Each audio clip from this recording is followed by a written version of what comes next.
Ano kayang dahilan bakit si Attorney Claire yung kinuha ni BBM?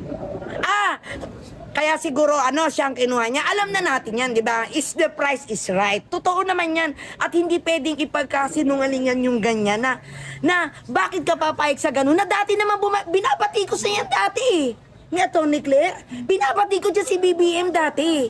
Ngayon, ang nangyari, ganito yan. Nakuha ng administrasyon ang kiliti nito, ng Atty. Claire na to. Alam, kaya natin yan, tingnan natin. O, di ba, nakuha nga niyang ganon. O, kaya tingnan mo, yung salitaan niya, salitaan na vlogger. O, di ba? Hindi attorney. Ang dami pang humahanga doon. Sino nga hanga doon? Kahit ako hindi ako hahanga doon, no? Kasi kung anong statement niya, nagkamali siya, pagkakamali din ang puon niya yan.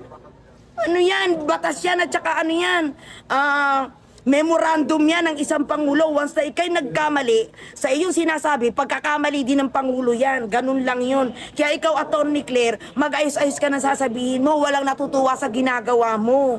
Ang natutuwa lang sa'yo, yung mga nakapaligid sa'yo, na akala nyo tama kayo. Dahil kayo, nabubusala ng pera. Yun yun.